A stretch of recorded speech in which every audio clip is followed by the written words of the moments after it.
Okay, welcome back to the second part of this bootcamp, and it's a joy now to be able to welcome Michaela Engst. So Michaela is the founder of the fashion brand Engst, and it tries to introduce the consumer to a sustainable, reduced, and thoughtful way of dressing. So the textiles are organic, they're either recycled or upcycled, ethically made, and they're also produced locally. She's based in Addis, and it's been a couple of years now. So she has taken on the role of a country coordinator of Fashion Revolution Ethiopia, which is a global movement, I think that you all know, that is campaigning for a clean, safe, fair, transparent, and accountable fashion industry, which is quite a mouthful. Currently, she's also working on a workshop brand called Collective Creative, which has been hosting creative and textile design workshops. Welcome, Michaela. Thank you so much, Meheret, for this beautiful introduction. Hello, everyone. Thank you, Katja, for giving me the opportunity to talk today about the power of the collective. Thank you for pre-organizing everything fantastically. And yeah, it's a joy now to speak to you. I am this week in Arua Minch, southern Ethiopia, working with Shimena, whose product you can see here beside me. So I hope that the setting is good enough for everyone. So yeah, we had a few little technical issues. So the power of the collective. Within my work on many different fronts, it really is always about collaboration and what does that actually mean. And so I feel personally, but also within work, that really when we come together and join forces, we can become more powerful, as I think also, you know, within the global current situation, we can actually only manage to move forward if we all come together.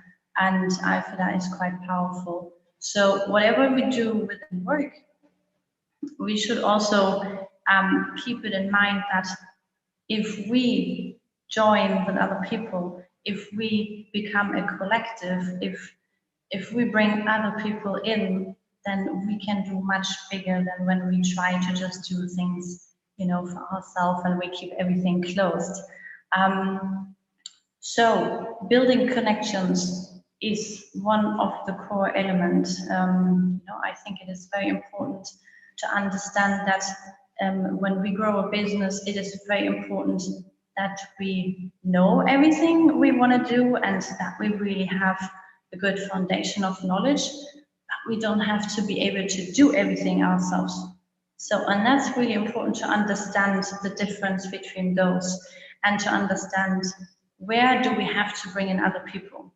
And I believe also within that, it is very, very crucial to understand I'm not just bringing in the people who I know who might be able to do something, but who are the best for the job. So I need to bring in the best who are in my surrounding, who I might be able to approach, to hunt down from a tree, and to bring those into my business to then really push everything forward.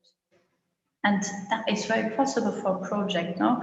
You don't have someone full time when you're not able to, but you might be able to approach someone and say, I have a challenge here, please you need to come on board and help me for this project. And you might be able to negotiate. So, and you know, that might be one little part, that's one connection you can build, and that might be just one little one little strain of your future collective, probably. And so you might be able, even though you cannot have a big team now, but for projects and for specific tasks to bring in the people, and therefore you build some kind of remote team, and that can even happen globally. You know, even interns, maybe some enthusiasts who want to, you know, jump on and support you on your journey. They might sit anywhere in the world as we experience now, but this digital space allows us to cross borders effortlessly. You know, you can have Zoom meetings, everything, presentations, phone calls, group calls. Sorry, I'm sweating. It is immensely hot here. And I think we really need to use the space. And what does it actually mean? It allows us to absolutely expand and still with the people in our immediate surrounding, those we can still meet and we can brainstorm and we can even bring friends in our collective.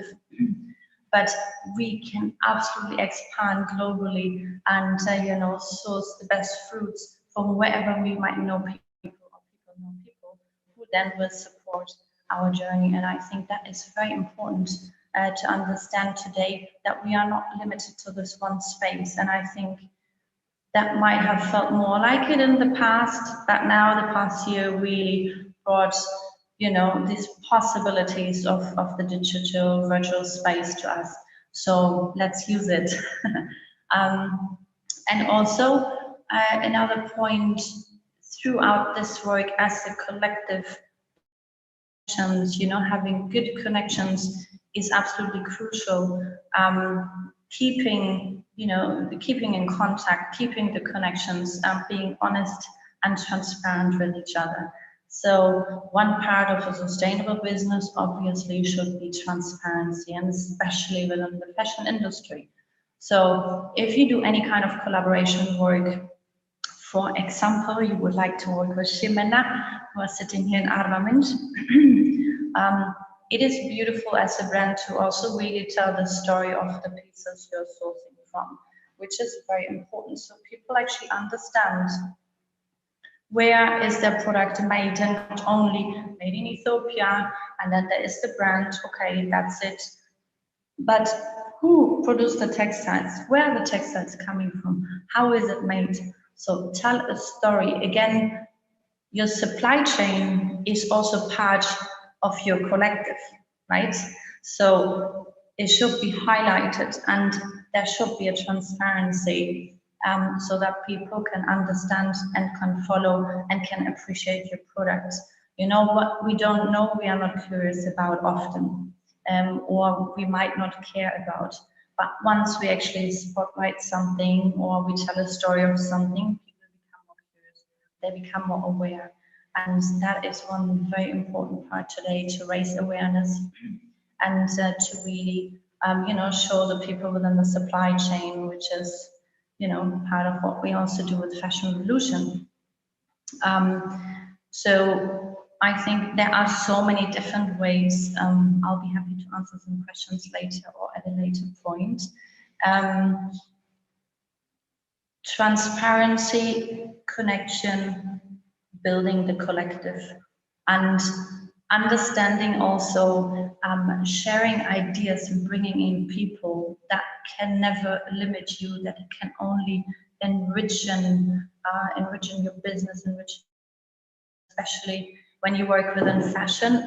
Sometimes you need people who have a very different point of view, who don't only look from the fashion perspective, but who actually look from maybe creative thinking, innovative thinking. Maybe they do something completely different. Those are the ones who challenge you, and they challenge you in a good sense, as those are the consumers, right? We like sometimes to be in our bubble, and I like it this way, and I want it this way, and this is how it's going to go. Maybe it's not convenient. Maybe it's not what the consumer wants. So we need to also bring in people who have a different point of view and who can really push us forward to maybe see things from a different perspective, to maybe approach things from a different angle. So that's really about designing. Designing is not only pretty, maybe you want it functional. Otherwise, always justify why you don't make it functional. So it's just for the sake of looking pretty, that's great. But it is really important, if we want to grow, to understand, the difference between pure fashion, functionality, and more commercial fashion, which has to include the functionality. Otherwise, you will always stay in a niche.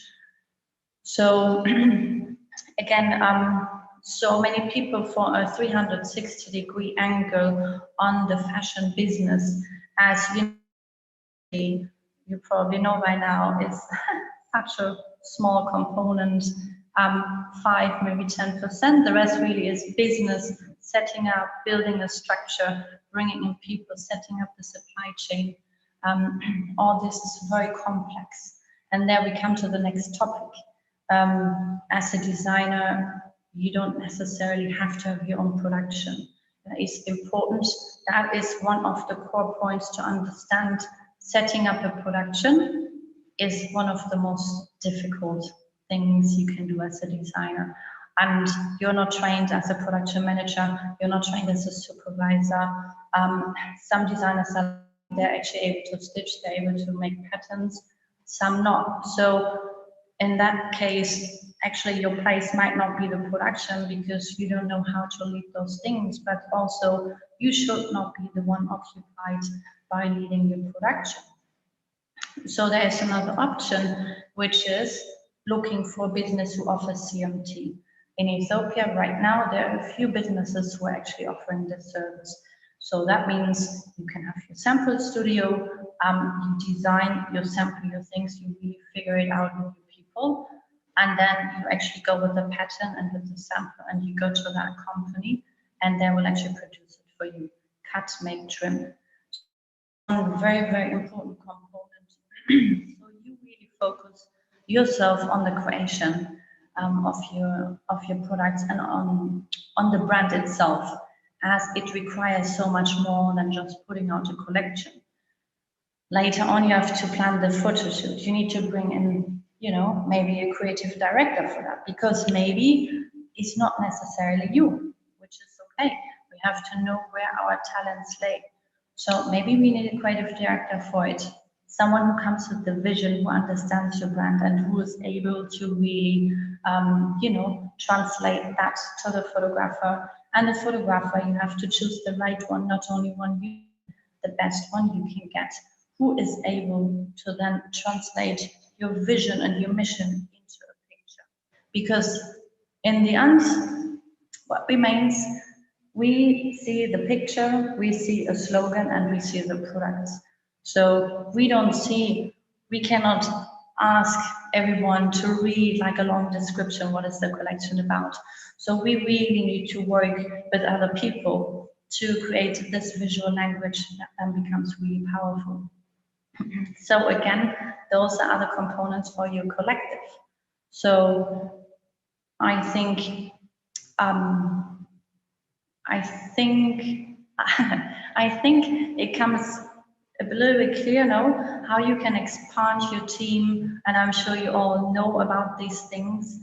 But through my work here, I've experienced that lots of people try to do a lot, but it is really important to understand you have to do it, or do you need to bring someone on board? And then really look around, you know, trust people, but also allow people to trust you, and you know, work for someone's vision, not only for your own vision. So, you know, as we want people to come on board and really support us to grow, we also want to be there for others and support them to grow. And really, you know, create a connection, create a bond. We want to be transparent, and then in the end, you know, together we can do so much more and really can push things forward. You know, there is so much space out there. It is not limited to a specific number, and especially here in Ethiopia, the market is so small. The market globally is massive. So to enter that market, it requires so much more. Also, that market is actually totally overflooded already. So there you have to come up with something really new, something that tells a very strong story. While if we look at the local market, there's just so much space to really create. There are so many gaps. I mean, all of us know that we're looking for specific things and we might not find. And now more and more designers are coming up with really fantastic pieces, which is very interesting to see, and so much talent that's really coming through.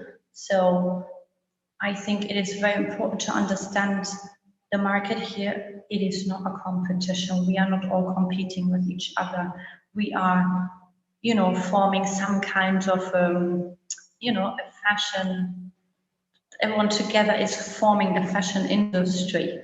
So it is not about, you know, hitting heads, but is really about working together and creating this industry to an industry that we want to have on the ground here, that it's really worth creating, not something too fast, not something so competitive that, people get really stressed out on so many ends, but an industry that really appreciates the craftsmanship, an industry that really appreciates, the materials itself, the workmanship, the people, that really respects the environment also, something more conscious. It is really in the stage of formation. So, and that allows you, that is such an exciting time to be at. It allows you to form it in a way that it's really worth existing. So I feel, therefore,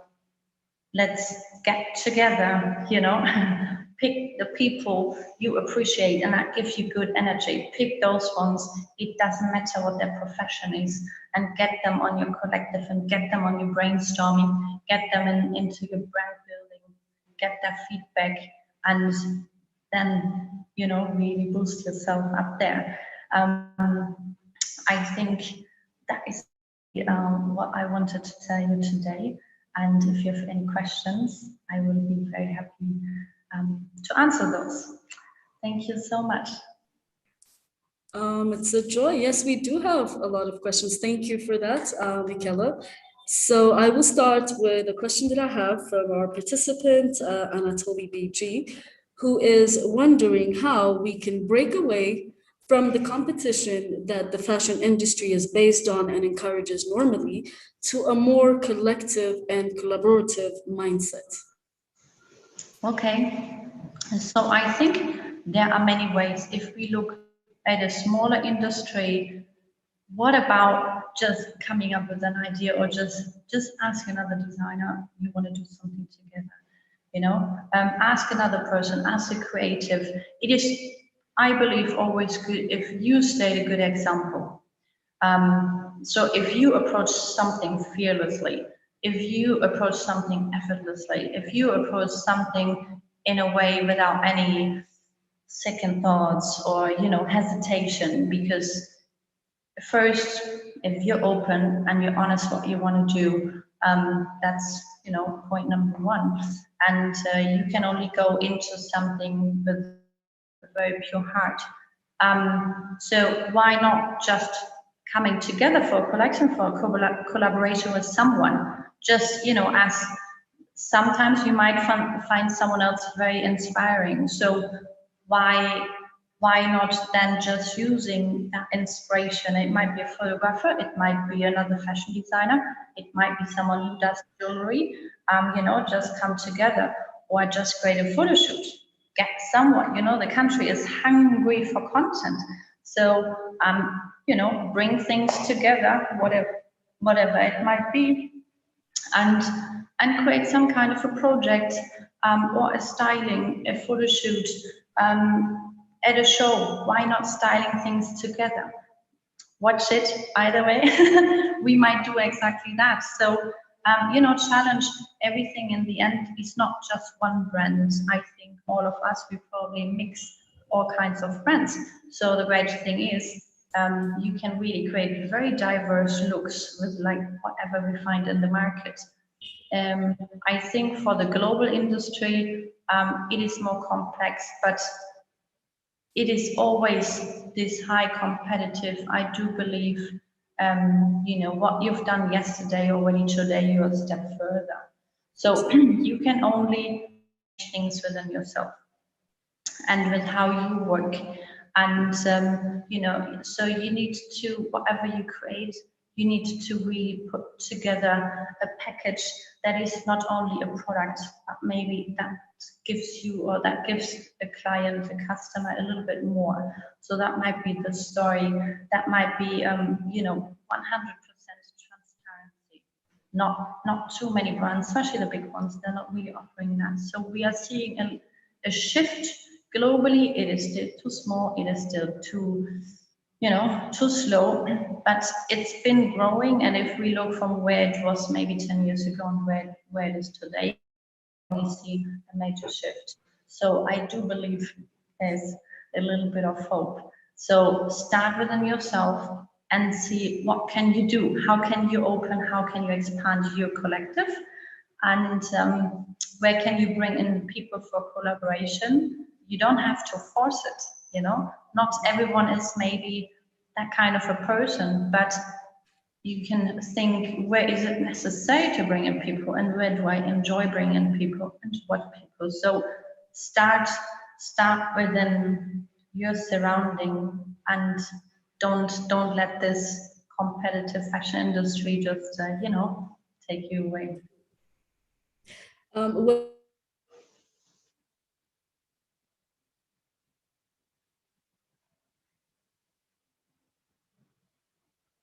Mehret, I don't hear you.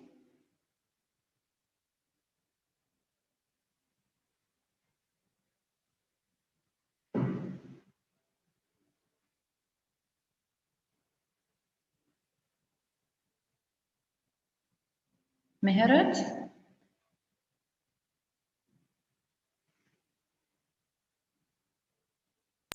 Okay, I think we have a little technical problem right now, but we can move on to the next question and wait for Meheret. Maybe she's coming back.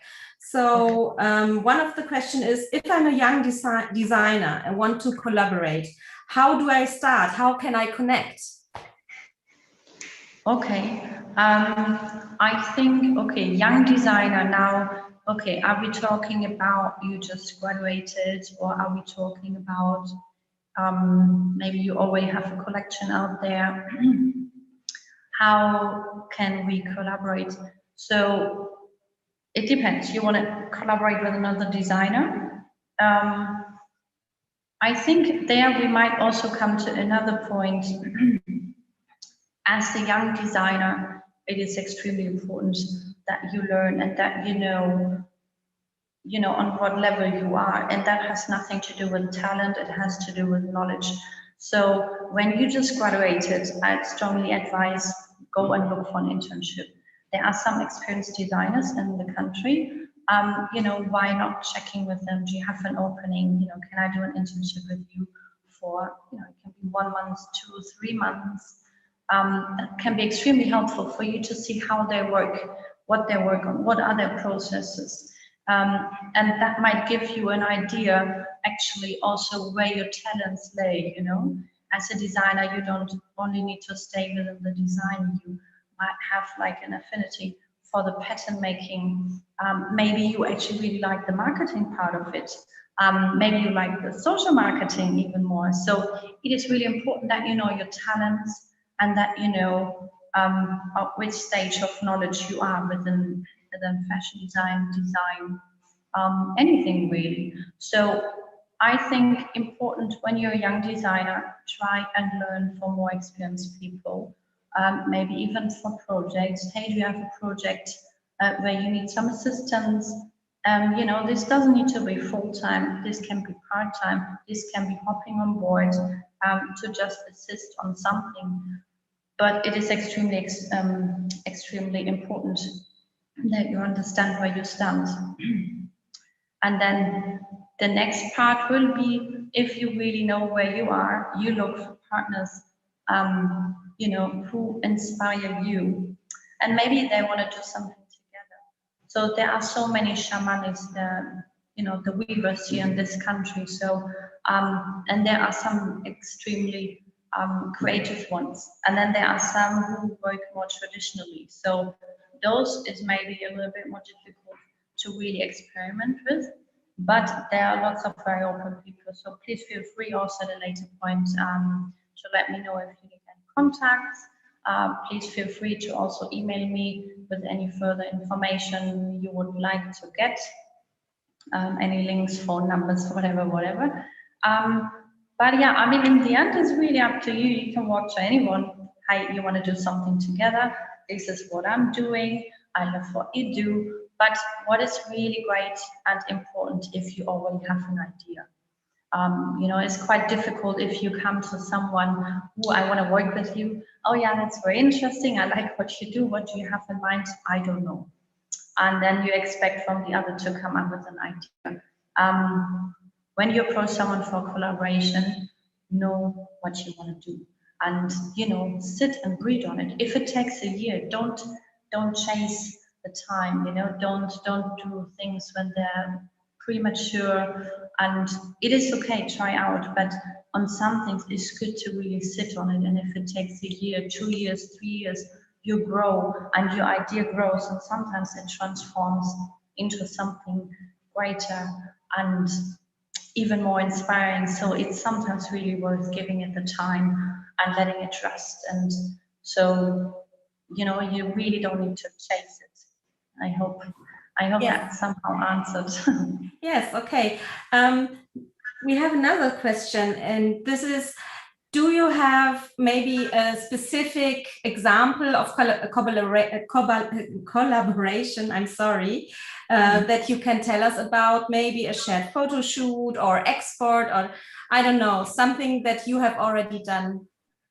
Yes. So a few actually. So just recently we did a photo shoot where I collected different items from ethical Ethiopian designers, and we started them all together and photographed them. The photos will be published very soon. And there I could not believe it. I had this big pile of colorful, beautiful, woven, printed, unbelievable, and fantastic looks came out of it. And we had jewelry and really, really fantastic. And I said to the other guys on the team, can you believe it? All this is made in Ethiopia. And there would be something for everyone. You want to look very funky, there's something. You want to look very elegant, there's something. You want to look, I don't know, like poppy and in whatever direction you want to go, there's something you can find locally. So that was really beautiful to see, and that was actually the aim why I want to do this photo shoot, to really show this, very eclectic styles, this diversity within designs, and what you can actually do with it. Another very beautiful example, we did a creative workshop with the Goethe Institute in 2018, and we had writers, fashion designers, architects, graphic designers, so lots of different people. And in the beginning, we did a lot of brainstorming and tried to figure out what could we do. I didn't want this to be just about the presentation, because we had a presentation at the end, but I want them to experience.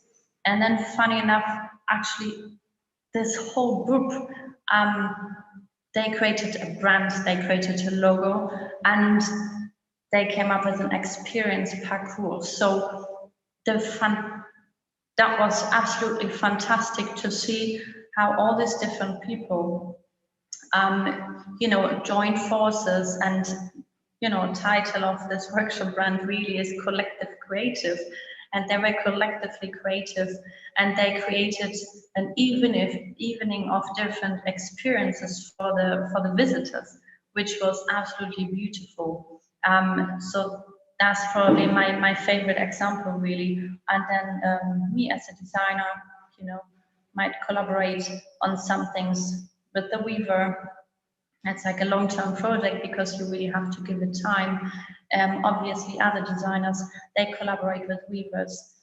Shimena, they're very open for collaboration. So it's all over the place if you actually look around. So that is quite beautiful. Yeah. So I do apologize for the little technical mishap that happened, connections here, Michaela. So I still have a question for you though. I'm wondering if you can really say that there are platforms or networks that allow you to do these things in Ethiopia and beyond, established ones. Established ones. So, yeah, I mean, there are, we know all the media that is already out there, and that actually allows us to really connect. Now I'm thinking. No established ones, to be honest, not on my platform yet, but the platforms that we know, and then obviously for people, you know, today you can actually hire people on so many different platforms. For example, there is Upwork.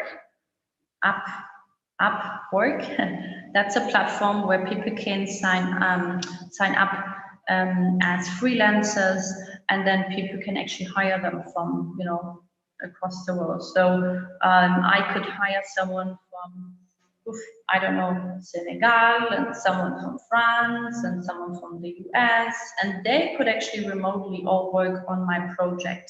Obviously, those are freelancers. So yeah, I do not know, apart from, you know, actually freelancing platforms or actually then the social networks.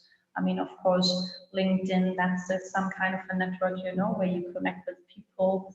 And then we use the common social networks to actually find people, to source people, which is quite amazing because, you know, you can really scout on Instagram, for example, without wanting to, you know, pitch any specific platform, but you can scout by hashtags and you can really find magazines, artists, I don't know, dancers, photographers, graphic designers, writers, okay, for those most probably, or rather other platforms, but you know, be creative how you do your research, and research comes in so many different forms, so many platforms. Wherever you go, whatever you see, whatever people tell you about, write it down, make a note, and look it up later and save it somewhere safely. And I think that's really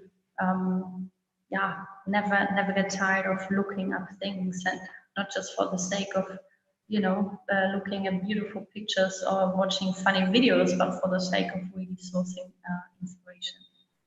Okay, so we also have another question from our participants, actually two questions. So I'll just give you the first one, let you answer it, and then go back to the second one to make it easier.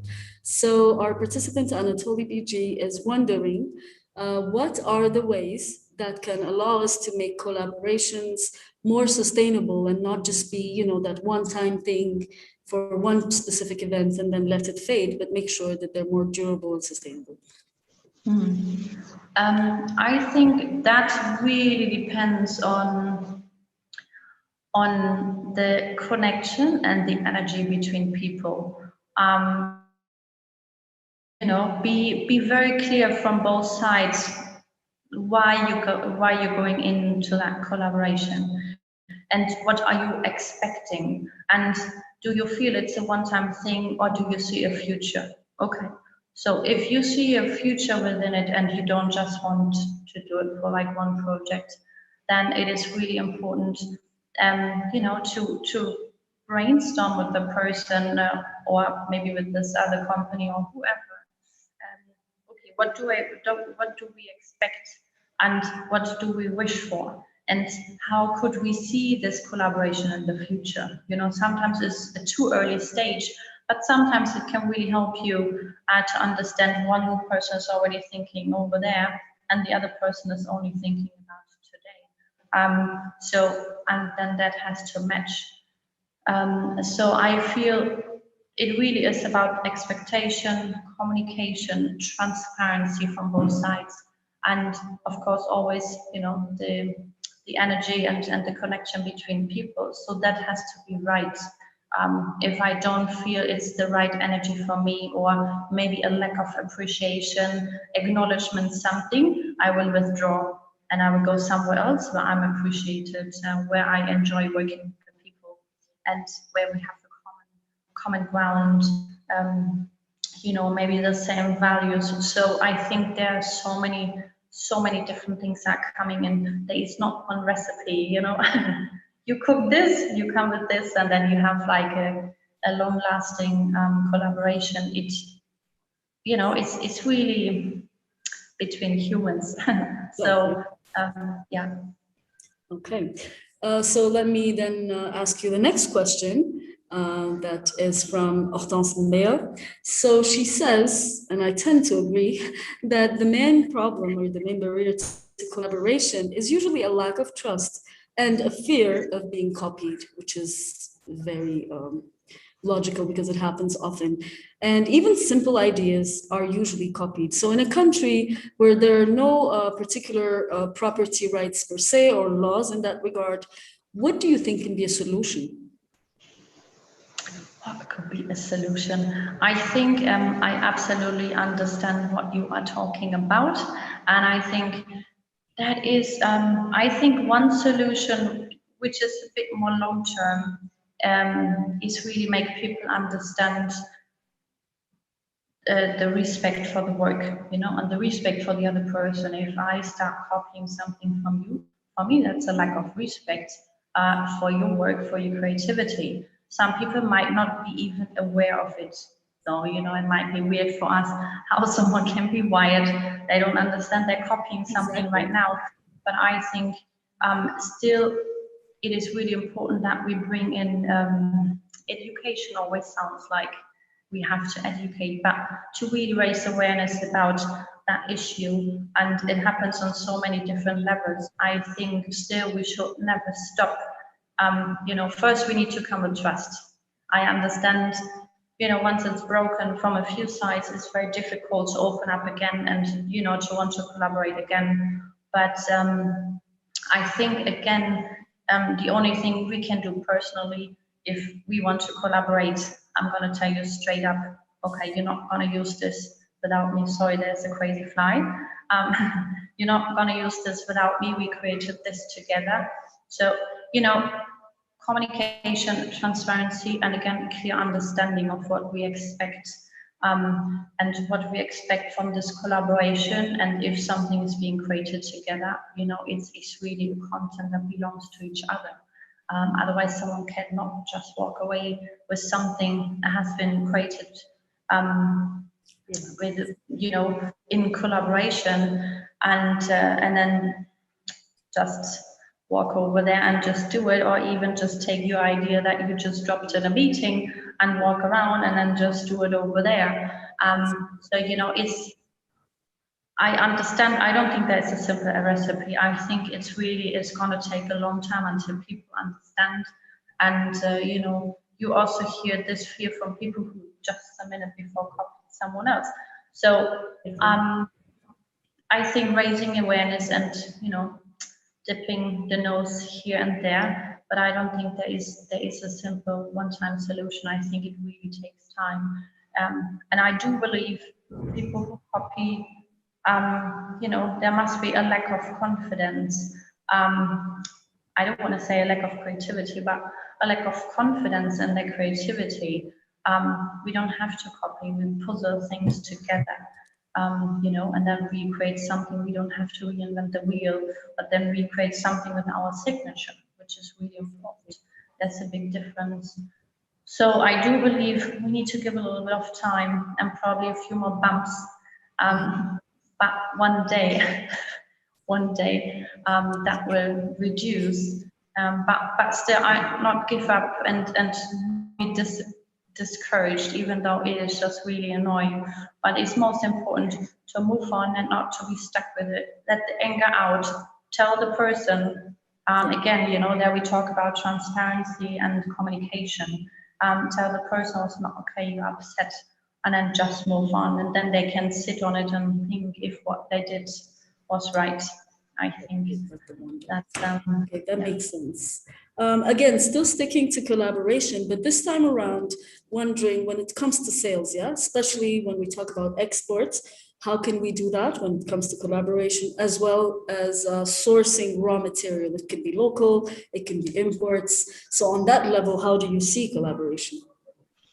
Yeah, so there are, for example, different ways. Some companies, they might have minimum order quantity. So, you know, you might want to approach some other designers or, you know, whoever might use the material that you need, and check source information first from the company, and see what is the minimum order quantity. what is the cost, etc., etc. And then you can actually, with the collected data, you need to be prepared when you approach people. You see what do you need and what is still left. Where do you still need to fill in people maybe? So if you want to come together to source, then you need to know, okay, I need 10 people. I'm number one. Then I need number 2, 3, 4. So I need to find 9 people. So you start seeking out and check, and maybe someone needs even more. Great. So, but it's really up to you, to make the step. So I think that's one part, because sometimes company comes together, and we've seen it through the MasterCard Foundation. There were 11 companies in Addis coming together, and they actually sourced together, and therefore they covered the minimum order quantity, and still it was massive amounts of fabric for each company, but they could really use that. So that's one fantastic way, and I think that applies to so many other things. Do your research and then seek for people who might be able to jump on board. Regarding export, there are also some companies who are exporting already. Now within a project, and you might want to look them up, the Ethiopian fashion community. There is one company, I think she'll speak later, also someone from Kabana. So for example, then, she might take over some administration for the Ethiopian fashion community. All that is still in the forming stage. But, that is another part when someone has experience doing that, and she has experience exporting to different countries. She might be able to support. Other brands who have less experience, and that is very important. Again, that you don't have to do it all yourself. I mean, of course, eventually you cannot just hand over everything to someone. Please do my administration, but maybe they would be able to. They might charge you, but they might be able to. So that is very important. Again, within this country, what we know is all about connections. You need something, you don't know how to do it, make some phone calls. Do you know someone? Do you know someone who knows? Maybe that person knows someone who knows better. And then really find the information. Maybe you find a potential partner. And partnership doesn't necessarily mean 50-50. A partnership can be, they do the administration, they do the export business for me, so I'm hiring them for that. And there are so many different ways how you can do that. Okay. For now, I think we are summing up most of the questions that we have. So we'll try and see if the participants have any questions left for Michaela. If not, then we will have to say our thank yous for that in-depth description of what it means to collaborate and the fruit that it brings us. Thank you for your insights, Michaela. Thank you so much. Meheret, thank you so much. The good business, you're doing a fantastic job. Hands down. I'm really happy, and I hope everything goes well, and we will be following your program for sure. So all the best. Thank you, Meheret, for being a fantastic host. Thank you very much. Again, a big thank you to all the participants for all your questions as well. We will be back with Anne McCurth, and we will tell you a little bit about her, and she will tell us that we are our brand's biggest assets, and she will explain to us why. I do hope that you all have the links to the coming session, so I'll have to log out now and see you in a few minutes, I guess. All right.